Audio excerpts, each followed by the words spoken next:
I asked you guys in my last video to participate in a little bit of an experiment that I was doing. And I asked you guys, what would you rather see at WrestleMania? Alexa Bliss versus Nia Jax, or Sasha Banks versus Bayley as the Raw Women's Championship match?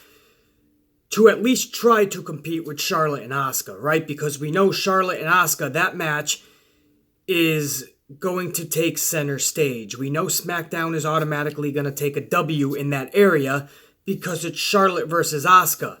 But what match can at least try to contend with that match over on Raw for the women? Is Alexa and Nia really the best match Raw could have done?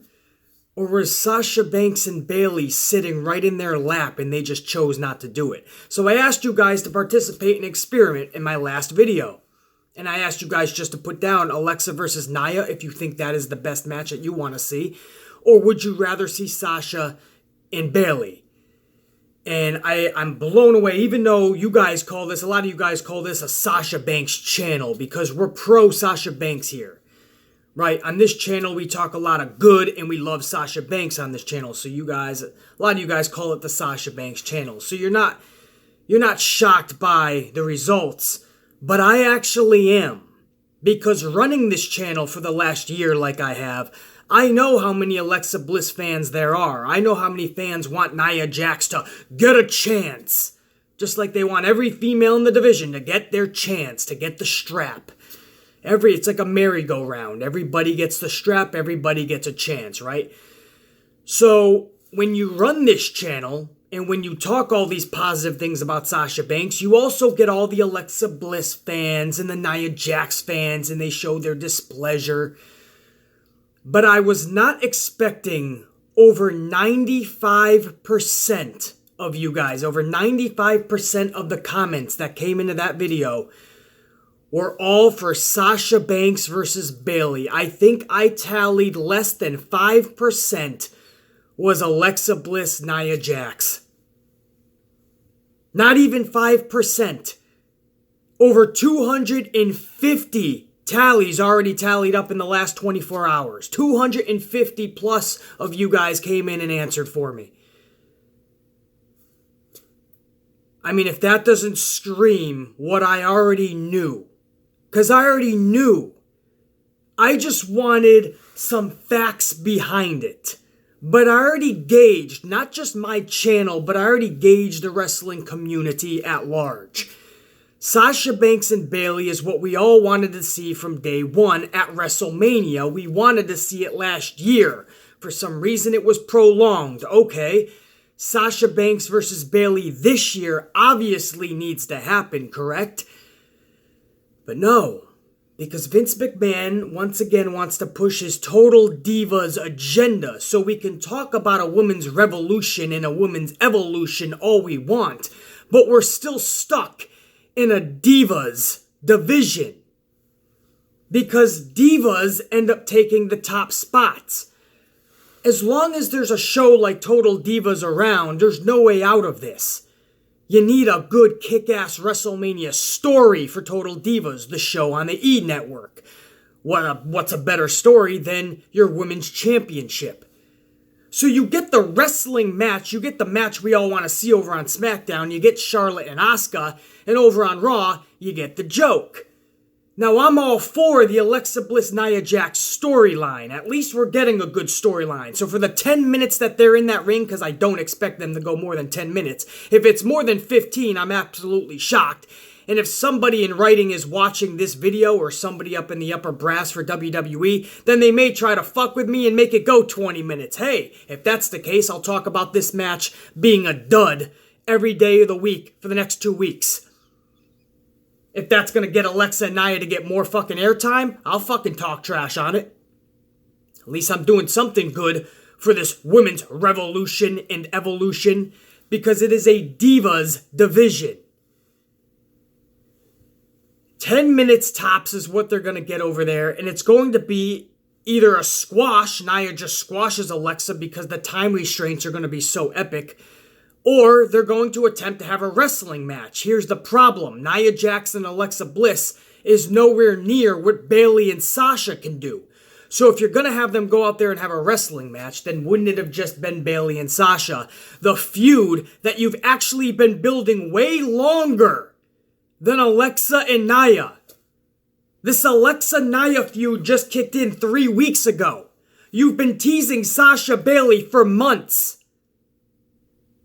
So how did this just get flipped upside down to where in the matter of 3 weeks we're getting Nia and Alexa when Nia Jax storyline-wise lost against Asuka, so she lost her spot at WrestleMania, Nia Jax did. But then all of a sudden Alexa Bliss makes fun of her, Kurt Angle feels bad for her, and Kurt Angle makes a match with Nia Jax and Alexa, and all of a sudden Sasha Banks and Bayley are in a battle royal now.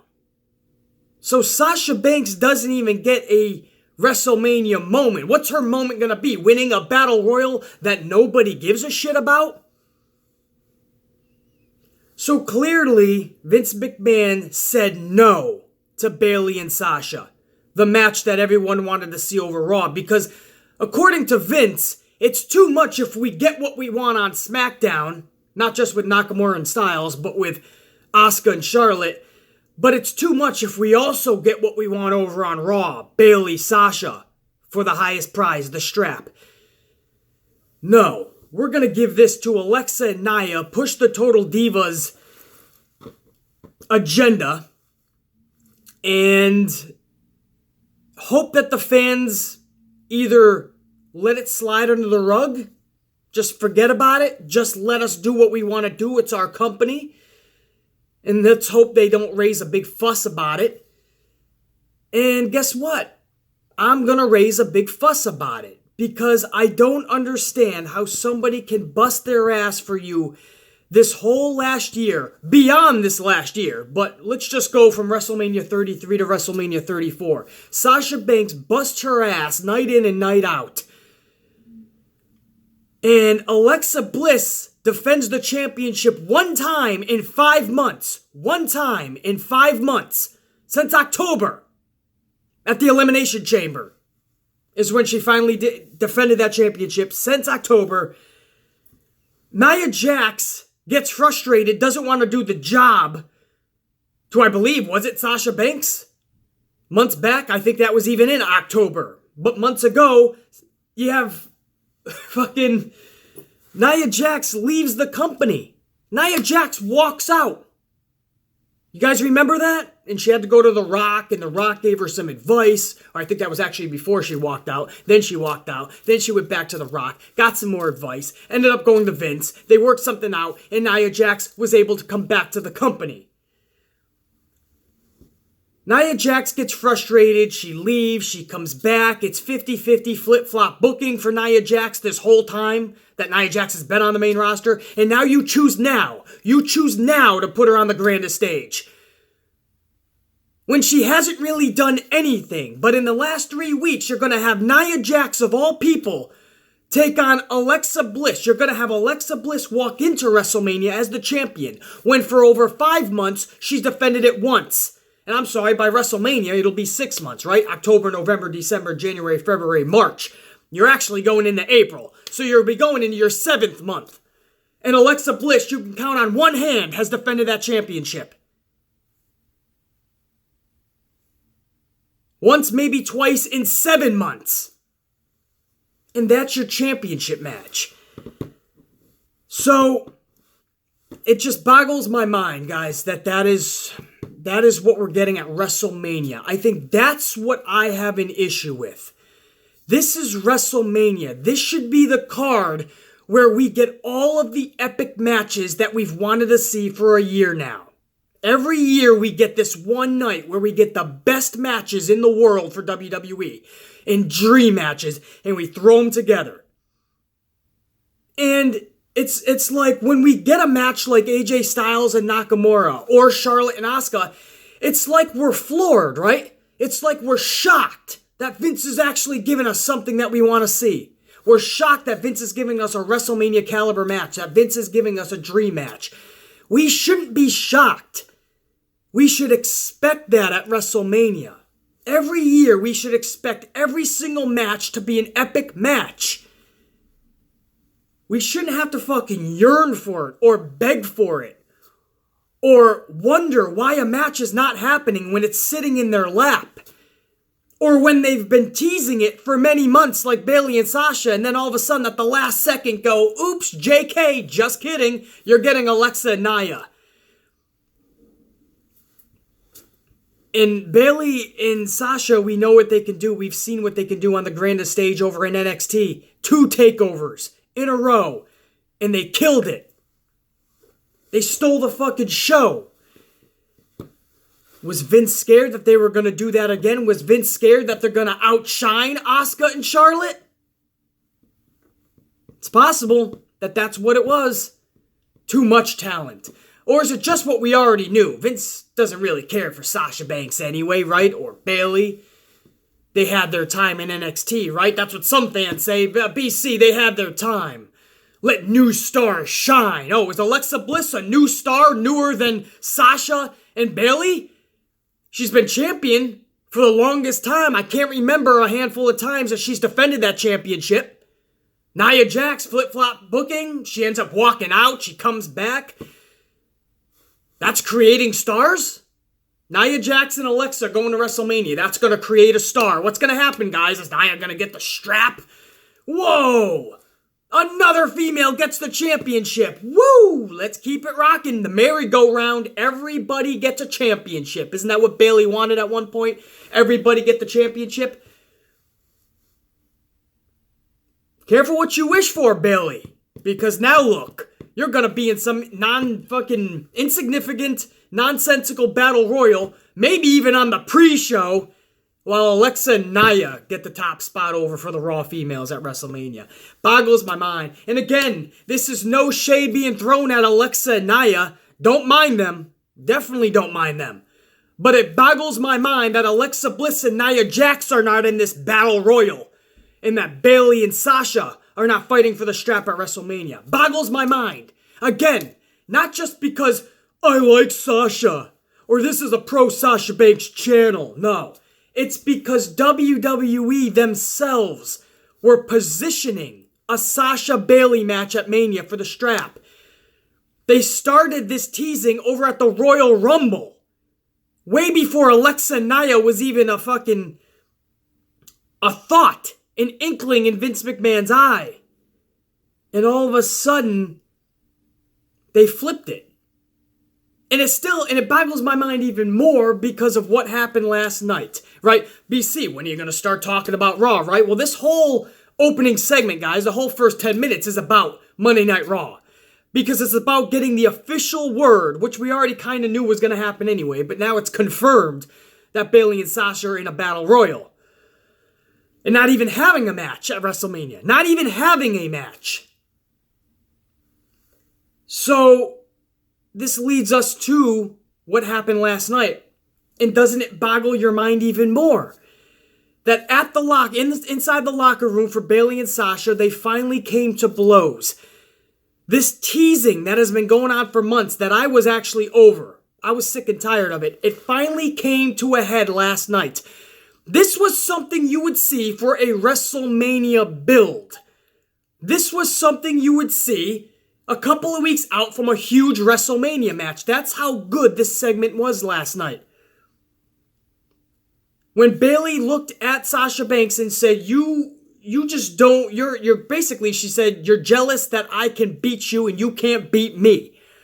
And that's why you've been doing the shady shit you've been doing. That's what Bayley basically said to Sasha. And when Sasha looked at Bayley, she said, I'm afraid that I can't beat you. I'm a former 4-time women's champion. And Bayley looked right at Sasha and said, yeah, but how long did you keep it for? The balls on fucking Bayley. How badass was that?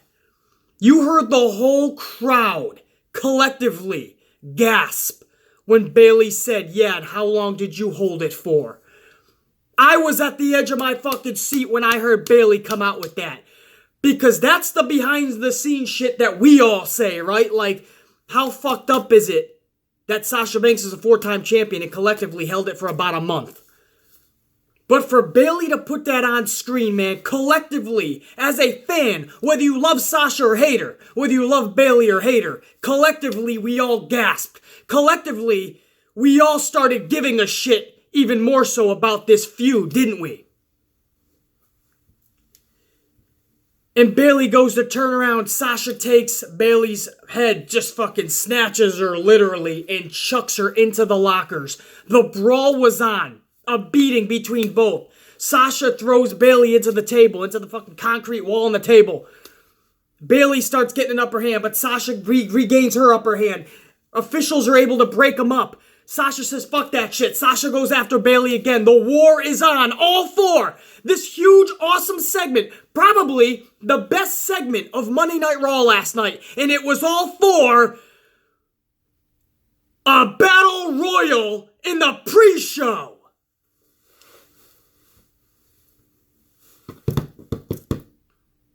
Do you guys see where I'm coming from now?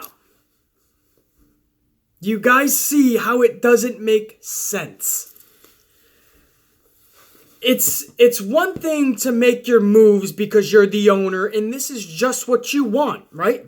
I'm Vince McMahon. I own this shit. This is what you're getting. Cool. The only thing I ask for, watching this shit for 30 years now, the only thing I ask for is make it realistic. Give me a reason. Let us know why shit is happening. Give us some realism behind the story being told.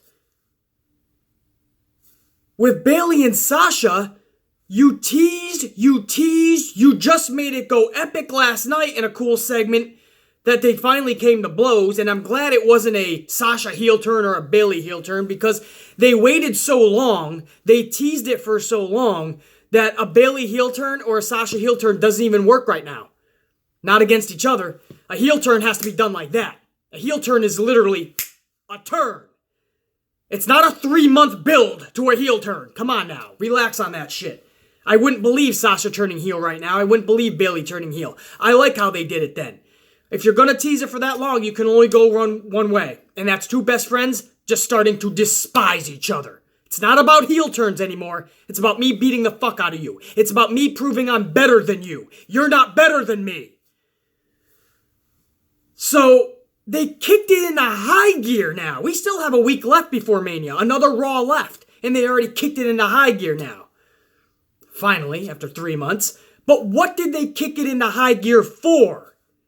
They kicked it into high gear to promote a battle royal.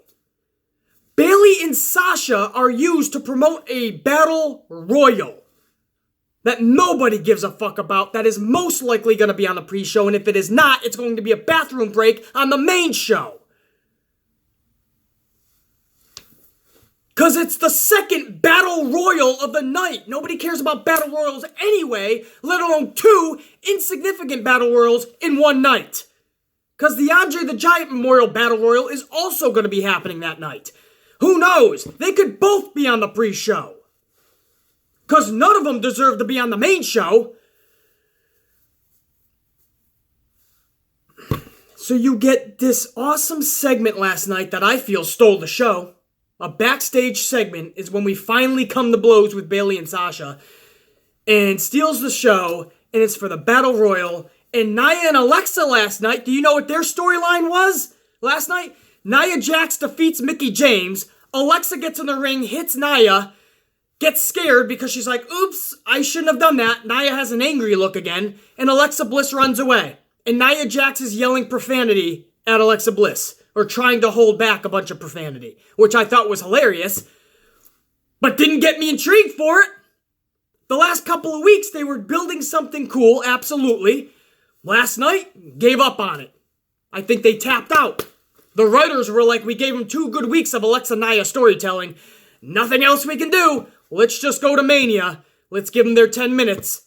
Let's get Nia the strap so Nia can lose the strap at SummerSlam to Ronda Rousey. So now you have Sasha Banks, Bayley on the pre-show, Alexa, and that's official. All right, we already knew it was headed that way, but now it's official. And it just boggles my fucking mind that they're starting to really tell Finally, they're starting to tell a really good story with Bayley and Sasha. So they teased it for months. Now they're actually starting to tell a really good story. And there's no payoff. There's no payoff. The Battle Royal isn't a payoff. So what do, guys? Do we wait for a Battleground? All of this was for Sasha Bayley at Battleground. Or better yet, do we wait 3 more months, 4 more months, and go over to SummerSlam? 4 more months, and maybe they get the second biggest pay-per-view of the year. Maybe they get that spotlight, right? How is it that Sasha Banks, after years in this company, cannot get her spotlight at WrestleMania, cannot get a big win at WrestleMania? We all know when she took on Becky Lynch and Charlotte, that was Sasha's moment. That was her WrestleMania moment. Everything was perfectly situated for Sasha to win that match.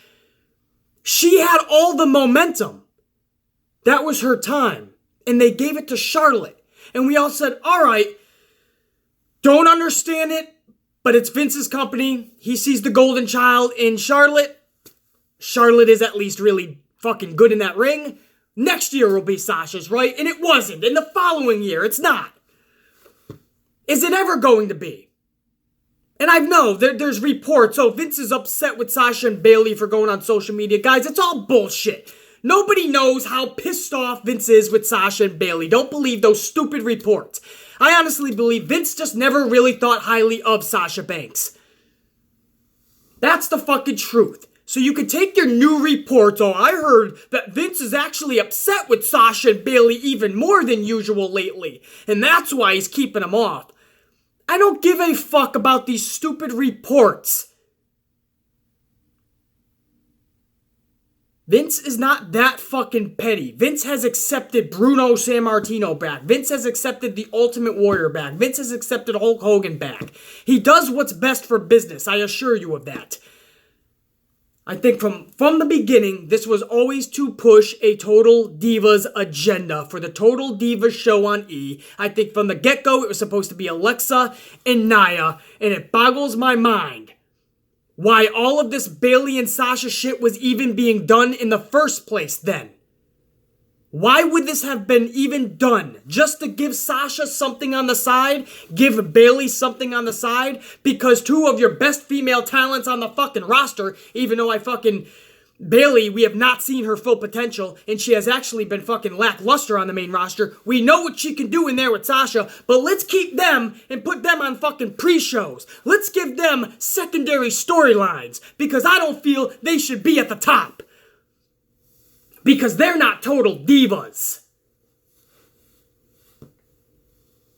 I guess I shut up about it for now, right? Because I'm sure I'll have one fucking dipshit go, BC, way too long on Sasha Banks and Bayley, man. We understand. You love Sasha. We get it. Get over it, man.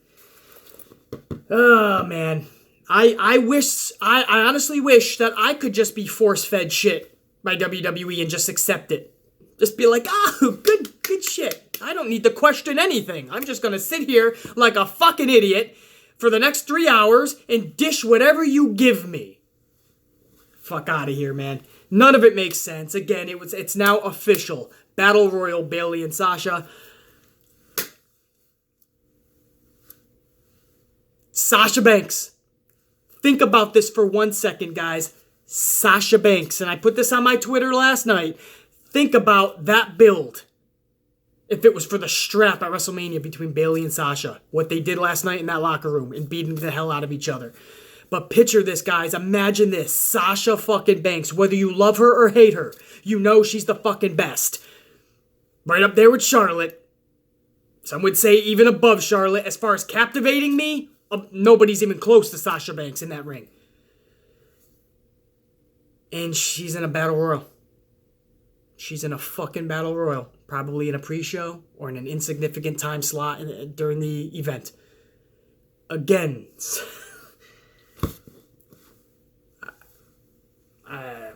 So anyway, you go on with the women. Let's stick with the women. We already went over Alexa Bliss and Nia Jax's segment. Nia beats Mickey. That was their whole segment. That gets us excited for Alexa Nia. You also had Asuka. Asuka had a squash match with, what was her name? Joan? Whatever her name was. It was a 10-second squash match just to give the fans, just to remind everyone that Charlotte will take on Asuka at WrestleMania. So a squash match with Asuka. Ronda Rousey, another female, was in there with Kurt Angle. Absolution ends up coming down to the ring. Paige asks, baby girl, right? Baby girl, join Absolution, baby girl. Huh, baby girl, baby girl, baby girl. All right, so Ronda Rousey's like, I don't want to join Absolution, baby girl. So fucking Paige was like, oh, wrong choice, baby girl, wrong choice. So here comes Mandy Rose and Sonya Deville. Sonya Deville's doing the fucking Brock Lesnar like anybody in the world is scared of Sonya Deville. Please, get the fuck out of the ring. Seriously. Sonya Deville bouncing around like a fucking, just like she's Brock, like the female version of Brock Lesnar. Bouncing around like a fucking dipshitted pogo stick. Stop. Stand there, and maybe you'll look a little tougher if you just mean mug and stand there, man. Ronda Rousey's looking at her like, who the fuck are you? You were in MMA? When? Because I never heard your fucking name. So, I don't even know what happened. Mandy goes to, like, take a swing at Ronda, but Kurt Angle stopped her. Sonya Deville, second boss for Sonya Deville here. Sonya Deville goes to hit Ronda Rousey and literally just, like, love taps her. You know when you're trying to get someone attention and you just kind of, like, tap their shoulder? That's basically what Sonya Deville did. It was a little love tap. Ronda looks at her and fucking, like, takes her out with, like, a punch, a kick, some shit. Sonya Deville's knocked out. And Mandy Rose then gets it from Ronda. Ronda gets Mandy Rose in this suplex, this one-leg suplex. What do you call it? Fucking, I forgot what you call it. It's the suplex that Ronda Rousey has been doing lately. She did it to Dana Brooke in a dark segment last Monday night. So she takes Mandy Rose in this suplex, and she chucks her. Now, Sonya Deville is supposed to be midway in the ring at this point to catch Mandy Rose. Now, granted, Mandy Rose didn't get the best of air because it's Mandy fucking Rose. She's still as greener than a fucking dollar bill. And not only did she not fucking get a good leap, Sonya Deville was nowhere near catching her. Sonya Deville was over in left field with a hockey stick. Sonya Deville forgot she was in the wrestling ring on Monday Night Raw. So Sonya Deville's running in from the other corner to try to catch Mandy. She was way late, and she ends up landing. Mandy Rose lands on Sonya Deville's legs. Good fucking timing there. Any type of an issue you could have had if your name was Sonya Deville last night, Sonya Deville had it. Mandy Rose and Sonya Deville. We'll put Bayley and Sasha in a battle royal. Brilliant decision, and then we'll have another brilliant decision. Let's bring up Mandy Rose and Sonya Deville over everyone else in NXT. Ember Moon doesn't deserve it. Kairi Sane doesn't deserve it. Peyton Royce doesn't deserve it. Billie Kay doesn't deserve it. Nikki Cross doesn't deserve it. No, Mandy Rose and Sonya Deville. What the fuck? Am I in some alternate universe right now, man? Maybe I am, right? That's the WWE anyway, but what the fuck did I witness last night with that, man? Oh, fuck, man. They had a good Stephanie McMahon Triple H interview. Like, it was one of those promos that they did basically with Kurt Angle and Ronda Rousey last week. They had that with Stephanie and Triple H. I liked it. That's how you really build it up. And I like the fact that Triple H and Stephanie were not in the ring with Kurt and Ronda. Too much physicality already we've seen in the first 2 weeks of that build.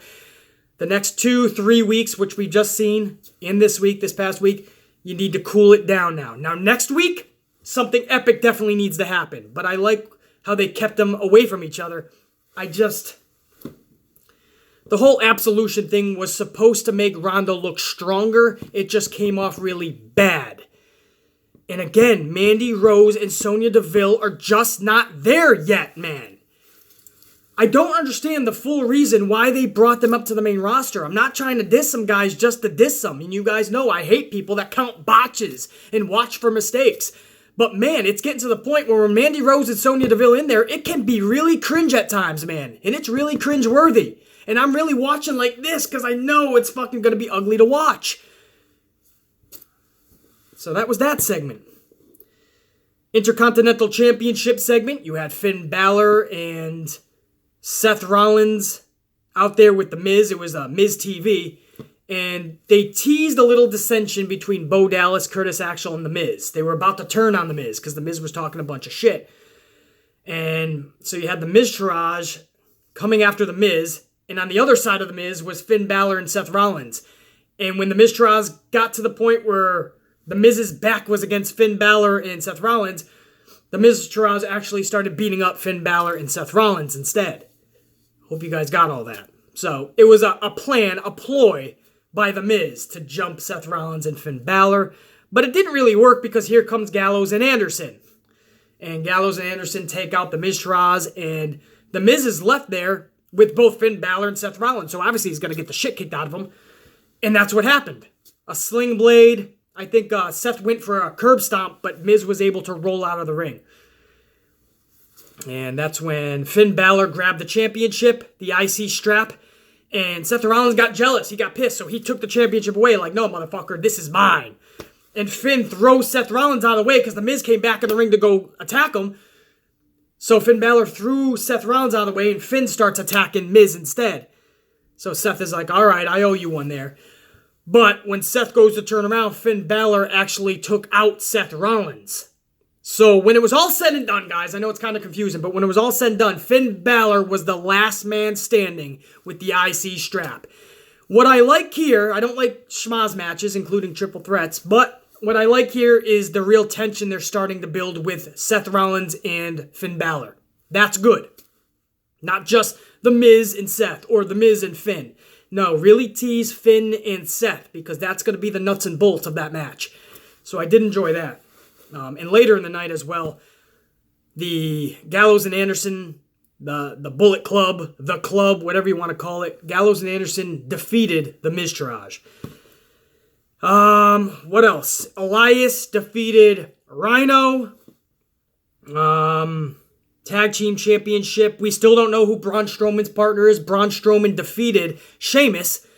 And we still don't know who his partner is. So that's more intrigue for next week, right? And I'll talk more about that in a couple of minutes. The opening segment for the Universal Championship was a really good segment. Brock Lesnar, this is how he should have been being built the whole time. It sucks that this is how you build Brock Lesnar, and in a few weeks he's actually gone from WWE. That sucks.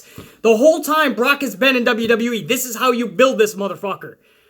He goes out there, Paul Heyman cuts one of his 5-minute Paul Heyman-esque promos. Really good, obviously. It's Paul Heyman. And at the end, when you think the promo is going to be done, because Paul Heyman said Roman Reigns is not only, his suspension has been lifted, but he's not here because of the beating he took last week. But then all of a sudden, Roman Reigns appears in the crowd. And Roman enters through the crowd. He picks up a chair. You could tell he's fucked up. You could tell he's not himself. But he's going to try to beat up Brock Lesnar anyway. Bad mistake. Horrible decision making. Because Roman gets in there and Brock just takes him out. Chair or no chair, Brock Lesnar just levels Roman Reigns. There was a time where Roman Reigns was able to get the upper hand, but only for a moment. It wasn't long before Brock overtook the upper hand, grabs the steel steps twice, guys. Once on the outside, just rams it face first into Roman Reigns. Throws the steps like it's a checkers board into the ring. That's how strong this guy is, Brock Lesnar. Chucks Roman in, not underneath the bottom rope. No, he chucks Roman through the first rope, the bottom rope, over the bottom rope, not under the bottom rope. So he's chucking the stairs in. He's chucking Roman in. Brock gets in the ring, picks up the stairs, and literally takes these stairs face first into Roman again, man. Two badass, devastating face first fucking step shots by Brock to Roman. And when you think Brock is done, just like last week, Brock turns around and says, fuck that shit. Brock comes back into the ring, and he F5s Roman Reigns on the fucking steel steps. How badass was that F5, man? Roman was just planted. You couldn't even oversell it. You couldn't sell it, period. You just had to get fucked up. It was just reality. It's an F5 on steel steps. You cannot defy the fucking logic in gravity, right? Gravity is when you're in the air, you're coming fucking down. And the higher you go up, the harder you're going to fall. So Brock just has him up in an F5. He throws him up there, and poor Roman, man. It's just, fuck. Boom. I mean, gravity ended up doing its thing. And Roman Reigns was fucked up, man. And Brock Lesnar for the second week in a row looks so fucking dominant. Now we know this is because Roman Reigns is going to take the strap at Mania, right? So you got to make Brock look dominant. But here's the thing, guys. Brock is dominant anyway. That's his character. That's who he is. A badass motherfucker that we believe realistically can take out anyone on the street as well, because that's what he can do. So it's obvious that this is the way you book him. So it's really cool to see Brock Lesnar being booked the way he should have been booked all along. There's a concept. Really good segment last night with those two. As far as everything else, guys, all the other little stuff, I got to the majority of the things, the main things, so we're going to skip everything else. And I'm going to go right to the main event. John Cena versus Kane. If you would have told me 2 weeks before WrestleMania, Kane was going to be your main event, I would have laughed and said, fuck that shit, I wouldn't even watch. Right? I mean, that's what I would have said. I would have literally just catapulted myself through the 5th story fucking window, off the fucking balcony, head first, take a nosedive, because I would not want to see Kane in my main event 2 weeks before WrestleMania. But guess what? That's what Vince gave us. Kane was in our main event 2 weeks before WrestleMania against John Cena.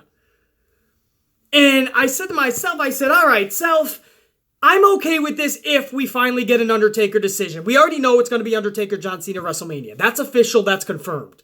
We're just waiting for the on-air official announcement. On air, we're waiting for the Undertaker to show up. So I said, all right, I'll sacrifice a Kane main event if it means the end result, the big payoff, being we finally get to see a message from the Undertaker. And guys, that didn't happen. John Cena defeated Kane simplistically, just gave him an attitude adjustment through a table. And that was it. 1, 2, 3. After the match, John Cena gets on the microphone. Another really good promo.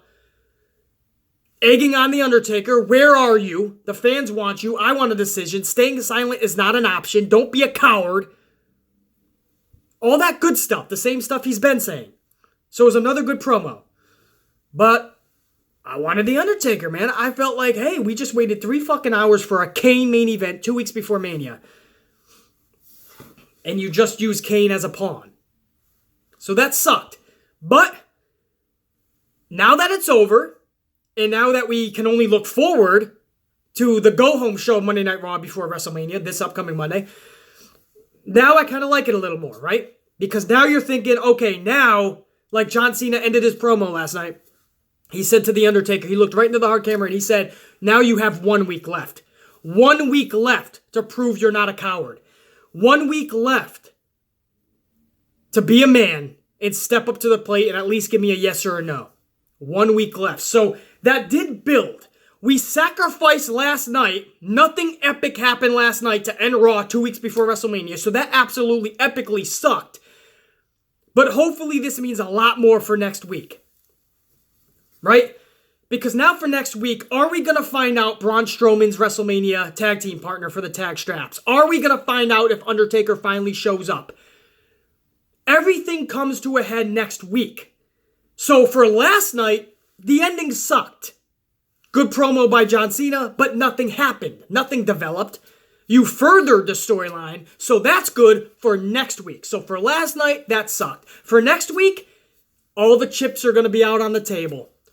All the fucking momentum, full throttle, full steam ahead. There's no more mulligans. There's no pulling back the reins. There's no giving 3 inches but taking back 10. There's no giving 2 feet and taking back 6 feet. No. It's put it to the boards.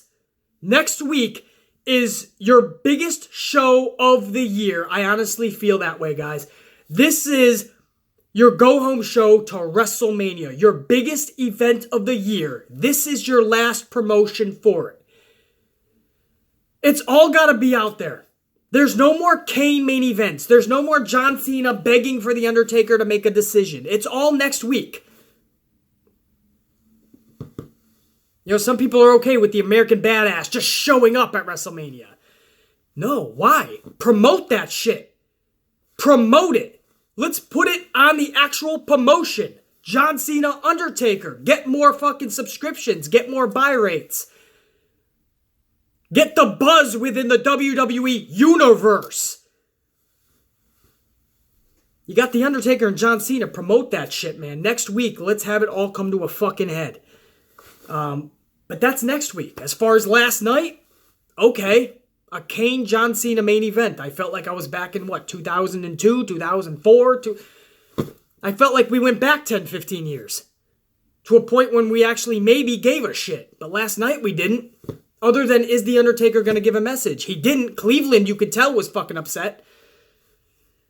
And that's how Raw went off the air. Dead man symbol, and that was it. So, again, next week is when all the chips are going to be on the table. Next week, man, I'd say I'm really looking forward to, but is WWE going to fuck it up? Most likely, right? That's WWE's MO, man. Tonight, SmackDown, they're going to bring it 2 weeks before WrestleMania. This is their second to the last show. Their go-home show is next Tuesday. So SmackDown does have 2 shows to promote their matches a lot more.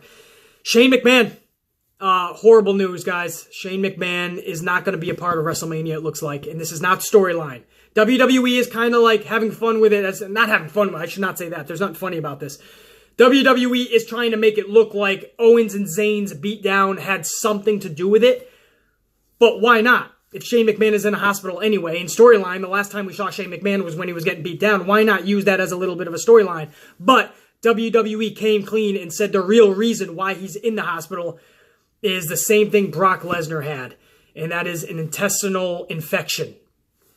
And that's not good because this could that took Brock Lesnar out of action. What was it? Paul Heyman and Brock Lesnar said Brock wasn't the same for years after that. Years.